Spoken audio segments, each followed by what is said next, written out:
남 잘 되는 거 보면 헤아리 거예요. 유기력하게 우울하게 사실 초라한 기분이 들 때는 어떻게 그렇게 과거를 이를 속에 씌우라고지 않고 목소리도 연애, 결혼하고 싶지만 인연이 안 생겨. 그래서 싫어하는 동료가 있는데 제가 오랜만에 틱톡을 보다가 되게 웃긴 짤을 봤거든요. 사실 이게 웃긴 짤로만 넘길 게 아니라 멘탈 강한 사람들의 특징이기도 하대요. 멘탈이 강한 사람들일수록 지금 내가 해야 될 것에 집중을 할 수 있다는 거죠. 멘탈이 나갔지만 자야 될 때 잘 수 있고 먹어야 될 때 먹을 수 있고 맛있는 음식을 즐길 수 있고 나이 들어가는 것에 축복 중에 하나가 에너지가 점점 소진이 되니까 더 힘든 일에 깊이 파묻힐 에너지가 없는 게 나이 듦의 축복인 것 같아요. 나는 에너지가 너무 과했거든. 정신적인 에너지 그리고 신체적인 에너지가 떨어지는 게 전 너무 좋더라고요. 야구 선수들도 보면 감독들이 투수나 타자들에게 하나같이 주문하는 게 결국에는 힘 빼고 던져라, 힘 빼고 쳐라거든요. 인생도 마찬가지인데 그거를 깨닫는데 너무 오래 걸렸던 것 같아요. 왜냐면 힘이 안 빠지니까. 근데 나이가 들면 내가 힘을 쥐고 싶어도 점점 힘이 빠지니까 오히려 삶을 조금 더 유연하고 부드럽게 바라볼 수 있는 지혜가 생기는 것 같아요. 너무 이렇게 승모근에 힘 빡 들어간 상태로 살면서 많은 일들을 그르치고 그랬던 적이 많았는데 모든 스포츠도 내가 힘을 빼고 임해야 최고의 아웃풋이 나오는 것처럼 스포츠 선수들처럼 나도 내 인생이라는 필드에서 조금 더 유연하고 부드럽게 플레이를 할 수 있지 않을까 그런 기대도 듭니다. 아이러니한 말이지만 에너지가 없는 사람이 되는 게 참 중요한 것 같아. 그래서 나이 들수록 멘탈이 자연스럽게 강해진다고 하나 봐요. 오늘 머리 좀 했습니다. 새치 염색했어요. Q&A 컨텐츠는 아니고 2024년에 마지막 브이로그를 고민상담 브이로그를 해보려고 합니다. 저번 주에 제 인스타 무무를 통해서 질문을 받았고 질문된 내용들을 좀 카테고리별로 분류를 한 다음에 같이 좀 생각을 공유하는 그런 좀 컨텐츠를 준비해 보았습니다. 제 내면에 있는 고민들과 되게 겹치는 부분들도 많았어요. 그래서 저도 이 기회에 좀 저를 돌아보면서 저에게 맞는 솔루션은 무엇일까 이렇게 생각도 하게 됐고요. 어쨌든 고민 상담을 통해서 고민들을 좀 같이 고민해보는 네가 뭔데 이래라 저래라 하냐 뭐 이렇게 생각하지 않으셨으면 좋겠고요. 시작해보도록 하겠습니다. 크게 회사 생활 관련된 고민들이었어요.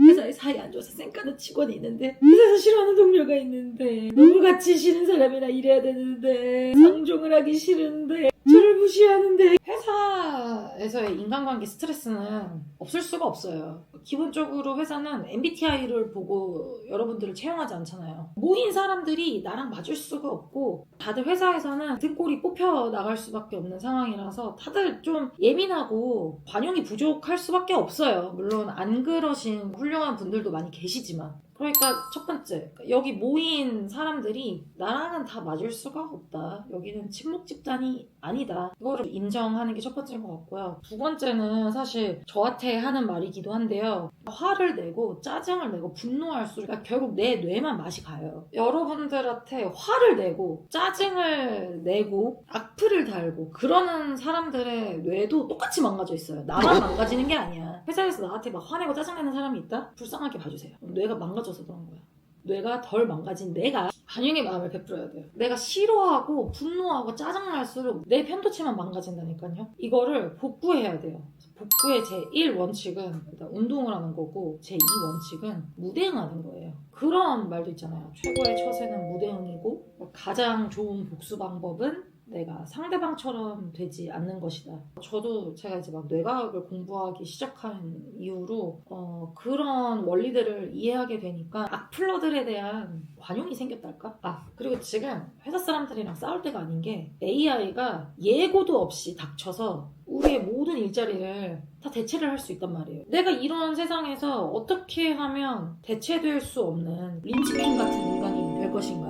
어떻게 내가 AI랑 상생하면서 밥벌이를 할 것인가? 그러니까 AI랑 싸울 생각도 어느 정도는 거시적으로 할 필요가 있지 않나.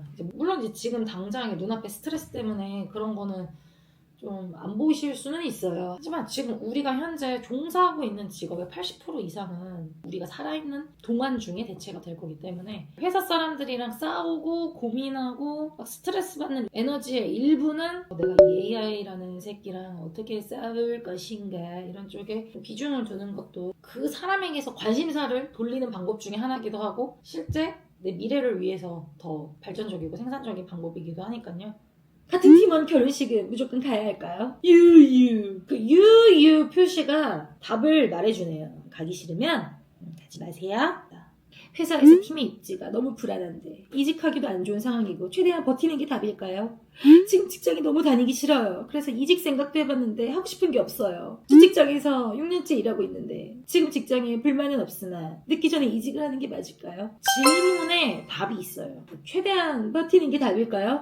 답이고요. 하고 싶은 게 없어요. 어떡하죠? 그럼 다녀야죠. 늦기 전에 이직을 하는 게 맞을까요? 지금 직장에 발전이 없다면 이직을 하셔야죠. 제 스스로 부족하다 생각하는데 직급을 준다면 받아야 할까요? 받으셔야죠. 이유가 맞는지 모르겠는데 사람이 바지를 큰 거 입어버릇하면 그 바지 사이즈에 맞게 살이 찌잖아요. 이제 자리가 사람을 성장시킨다고 진급하는 직급에 맞게 내 역량이 또 성장할 수 있으니까 너무 걱정하지 마시고 커리어 성장의 기회로 삼으셨으면 좋겠습니다. 회사 생활에 대한 고민들을 쭉 봤을 때 이제 그게 생각이 나더라고요. 모든 불만의 끝엔 불만이 있다. 불만은 절대 끝나지 않아요. 다 내가 선택한 거고 내가 스스로 제거하려고 노력해야 돼요. 인류에 대한 최대의 죄는 미움이 아니라 무관심이라는 말이 있어요. 미워하는 마음보다 더 비인간적인 행위가 무관심이거든요. 무관심, 무대응, 무감정으로 일관하려는 노력을 해보세요. 그게 내 편도체도 지키는 길이고 더 잔인한 방법이기도 하고 복수는 내가 상대랑 똑같은 인간이 되지 않는 게 복수거든요. 저도 악플러들이랑 맨날 지지고 볶고 싸우면서 똑같은 인간이 됐던 거죠. 사실 저를 돌아보는 말이기도 합니다. 다음 카테고리는 연애에 관련된 카테고리입니다. 연애 관련해서도 질문을 많이 주셨는데 이런 걸 조언할 입장이 되는지는 모르겠지만 질문들이 많이 들어왔기 때문에 제 주제에 답변을 드려보도록 하겠습니다. 좋아하는 사람에게 이별 통보를 당했어요. 자꾸 연애가 짧게 끝나는데 언제쯤 남들처럼 안정적인 연애를 하고 평범하게 연애할 수 있을까요? 어디서 만나야 할지도 모르겠어요. 자, 여기서 포인트가 뭐냐면 남들처럼 안정. 이게 포인트예요. 남들의 삶은 사실 아무도 모르거든요. 다 담장 안의 일이에요. 그 담장이 굉장히 높아서 내가 알기가 힘들어요. 높은 담장을 넘어서 다 본 것도 아니면서 그 삶을 안정된 삶이라고 기준을 잡는 것 자체가 전제가 조금 잘못됐다는. 근데 일단 좀 쉬면서 안정의 기준과 조건을 정립을 해보세요. 나 스스로에게 내가 좀 안정을 줘보는 거죠. 그런 과정 중에 우연찮게 딸려오는 게 인연이기도 하니까 일단은 좀 혼자 있으면서 본인만의 안정을 기준을 세우는 게 더 중요한 것 같습니다. 결혼하고 싶은데 지금 만나는 남자친구가 경제적 능력이 아쉬워요. 미래의 제 선택을 후회하지 않을까요? 남자친구가 경제적 능력이 없으면 내가 먹여 살리면 되지 않을까.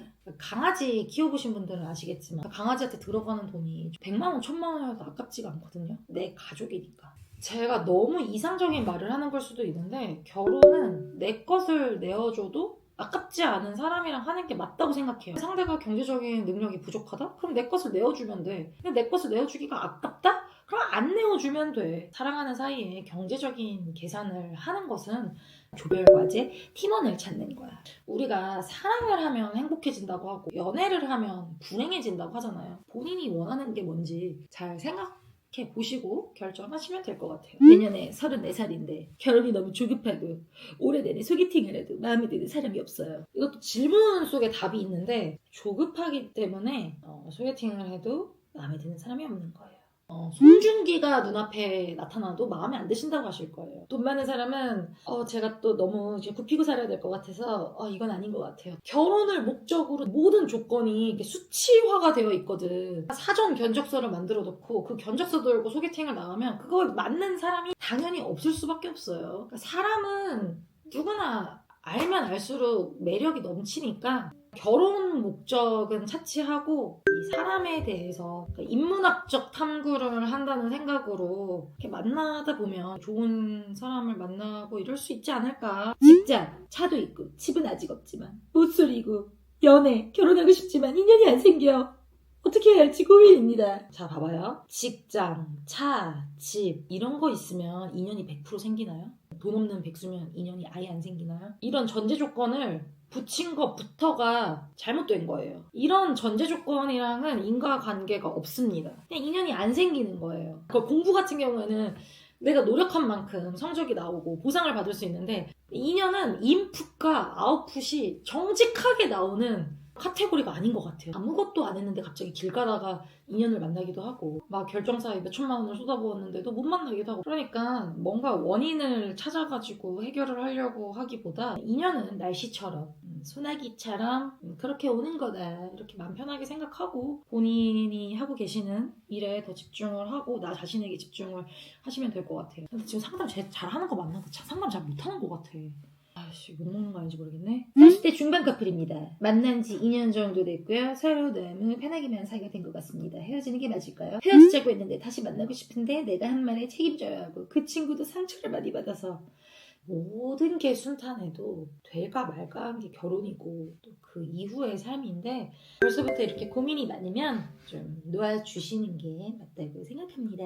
다음은 인간관계 카테고리인데요. 꼴보기 싫은 친구가 내 친구라면 언니는 어떻게 하시는지 궁금해요. 어렸을 때는 치고받고 싸웠죠. 이제는 제 뇌를 보호하는 쪽으로 모든 전략을 바꿨어요. 내 뇌가 내 편도체가 세상에서 제일 소중하기 때문에 무시가 최고의 처세라고 생각하고 거리를 둘 것 같아요. 근데 저도 되게 실수 많이 하거든요. 나도 실수하는 것처럼 남도 실수를 할 수 있어요. 나도 나만의 사정이 있는 것처럼 그 친구도 그 친구만의 사정이 있을 수 있거든요. 거리를 두기 전에 이해해보는 노력을 해보는 것도 중요한 것 같아요. 친구가 꼴배기 싫은 것처럼 나도 어떤 친구에게는 꼴배기 싫은 사람일 수 있거든요. 그래서 그런 거를 좀 인정하면서 관용의 태도를 보이는 것도 뭐 나쁘지는 않다고 생각합니다. 그게 결국에는 내 편도체를 지키는 길이니까요.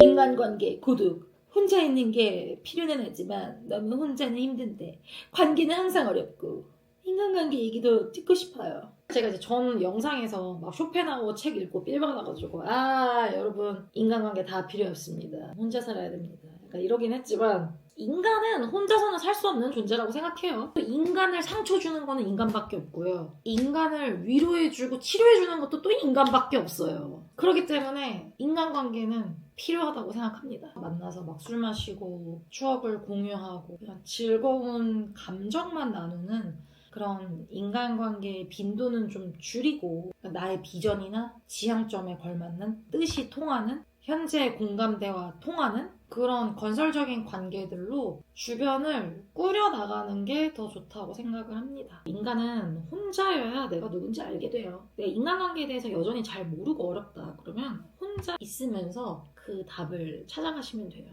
누구랑 있을 때 나다워지는지, 제일 행복감을 느끼는지, 어떤 사람들이 나에게 좀 생산적인 도움을 주는지, 이런 것들을 다각도에서 고민을 해보시면 어느 정도는 답을 얻을 수 있을 것 같아요. 근데 이런 나만의 해답을 얻기 위해서는 혼자 있는 과정이 절대적으로 필요하니까 그런 시간을 가져보는 것도 좋다고 생각합니다. 자꾸 비교하게 될 때 남 잘 되는 거 보면 배알이 꼴려요. 저도 잘 됐던 시기가 있었고 앞으로도 잘 될 수 있는데 왜 그럴까요? 열등감, 시기, 질투 이런 거는 인간에게서 절대 없어지지 않을 감정이에요. 인간은 평생 비교하고 살아가고요. 우리나라는 특히 그게 더 심하고, 사실 비교하는 거는 본질적으로 같은 종끼리 하는 게 맞거든요. 같은 사과랑 사과끼리 비교를 해야지, 사과랑 대만 카스테라 빵이랑 비교를 하면 이 비교군이 맞지가 않는 거예요.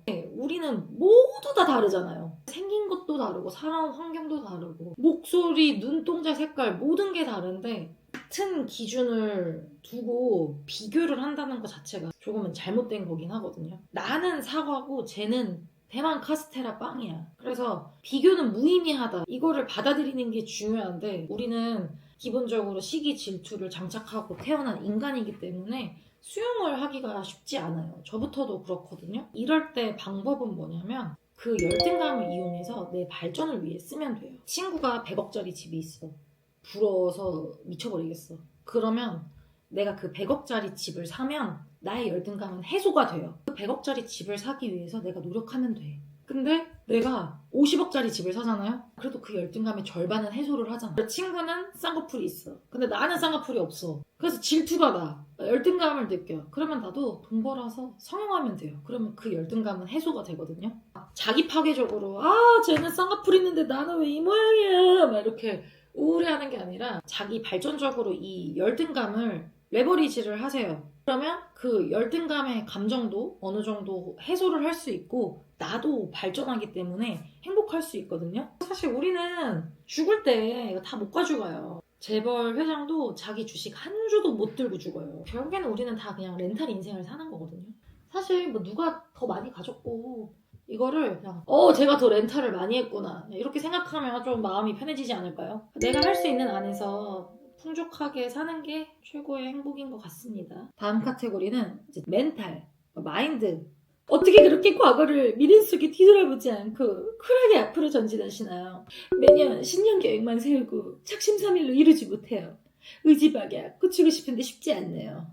일단 절대 저는 쿨한 사람이 아닙니다. 후회도 많이 하고 자책도 많이 하고 뒤끝도 쩔고 이것도 좀 거시적으로 보면 우리는 인생의 3분의 1을 잠으로 보내거든요. 오래 살지도 않는데 3분의 1을 잠으로 보낸다고. 남아있는 시간이 별로 없다니까. 그러니까 내가 거기에 계속 매여있을 수가 없는 거예요. 2024년 1월 기준 한국 여성의 평균 수명이 90.7세예요.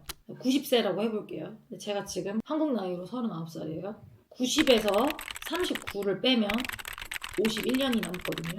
그 51년의 3분의 2는 34년이에요. 평균 수명만 산다고 가정을 했을 때 나한테 남은 인생이 34년밖에 안 돼요. 근데 내가 평균 수명이 90세까지 살 수 있을 거라는 보장이 없어. 물론 더 오래 살 수도 있지만 더 빨리 로그아웃 할 수도 있어요. 남은 시간이 얼마 없다라는 생각을 항상 하셔야 돼요. 그러면 지금 이렇게 여러분들이 하신 고민에 약간 경종을 울릴 수는 있을 것 같아요. 여기서 맹점이 뭔 줄 알아요? 인생의 3분의 2를 잠으로 자는 사람도 있어요.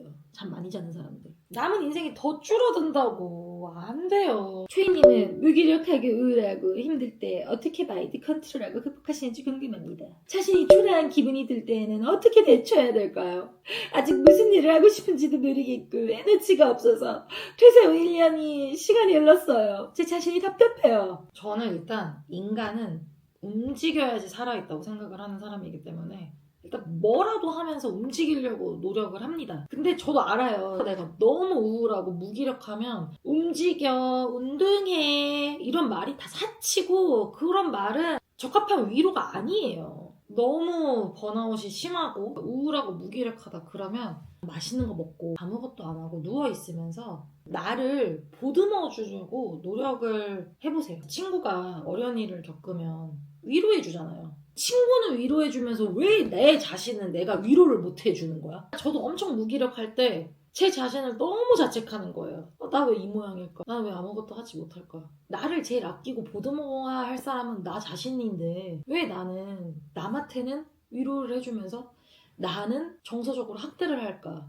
사실 나 아니면 나를 진정으로 위로할 사람은 없거든요. 사람들이 정신승리하고 합리화하고 이런 거를 정신이 나약한 사람들이나 하는 거라고 터부시하는 경향이 있잖아요. 저는 반대로 생각해요. 정신승리는 나에게 하는 위로고 내가 나에게 하는 위로는 내 회복 탄력성을 더 강하게 만들고 나를 빨리 회복하게 만들어요. 정신승리하면서 나 지금 잘하고 있다. 너 진짜 힘들만 했지. 이렇게 내가 무기력하게 있을만 해. 그럴만 했어. 이 세상이 이 모양인데 어쩔 거야. 이러면서 내 자신을 위로해 주시고 지난 일은 반성하시면서 앞으로 안 그래야지 하면서 나아가면 되는 거니까요. 스스로를 위로를 많이 해주셨으면 좋겠어요.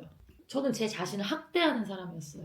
저도 사람이잖아요. 사람이 사람을 학대를 하면 어떻게 돼요? 그 학대당하는 사람은 망가진단 말이에요. 제가 저를 정신적으로 학대하는 것도 결국에는 그걸 저를 망가뜨리는 행위예요. 반성은 할 필요가 있지만 나를 학대를 하진 않았으면 좋겠어요. 지금은 나는 쉬는 거고 잘 쉬고 있고 어차피 일어날 일이 없고 이런 식으로 합리화를 많이 하셨으면 좋겠어요. 누가 누구를 학대해. 그럼 막 신고하고 경찰서 끌려가죠. 본인이 본인을 학대하는 것도 경찰서에 끌려가야 돼. 마지막으로 이제 기타 질문들이 있었어요. 유튜브 편집에 걸리는 시간 궁금해요. 처음에 시작할 때는 12시간씩 걸렸었거든요. 지금은 한 6, 7시간이면 끝내는 것 같아요. 초이님 요즘 미모 레전드인데 최근의 실수 알려주시면 좋을 것 같아요. 제가 관리 브이로그 준비하고 있거든요. Stay tuned. 동영상 고프로 제품인가요? 동영상 촬영 기계 정보 공유 부탁드립니다. 캐논 파워샵 V10, 오즈모 포켓3, 그리고 아이폰 14 프로 이렇게 3개로 번갈아서 촬영을 하고 있습니다. 오늘 브이로그 마지막 호텔 어딘가요? 고민 상담에 올라간 사진 장소 궁금해. 임페리얼 팰리스 호텔 1층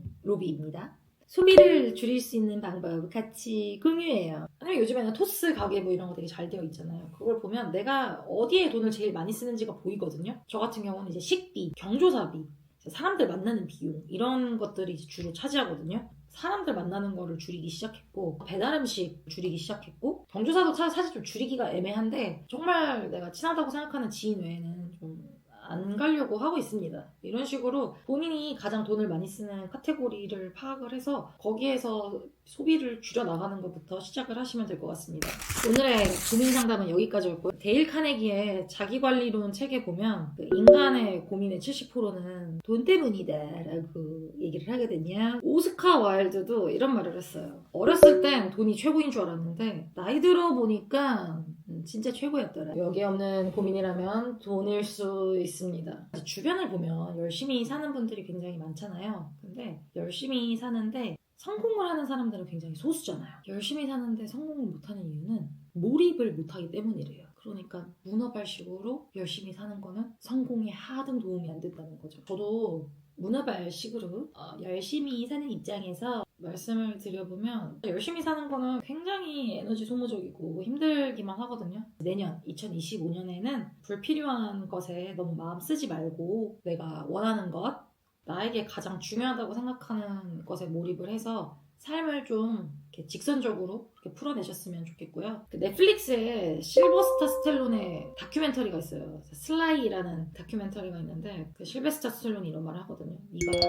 얼마나 쳐맞는지는 중요하지 않다. 쳐맞고도 앞으로 나가는 게 중요하다. 2025년 울산년 또 얼마나 쳐맞을까요? 세상으로부터. 쳐맞은 상태로 있지 말고 앞으로 나아가는 한 해 보내셨으면 좋겠고요. 올 한 해 너무 수고 많으셨고 2025년도 화이팅 하시고 새해 복 많이 받으세요. 올해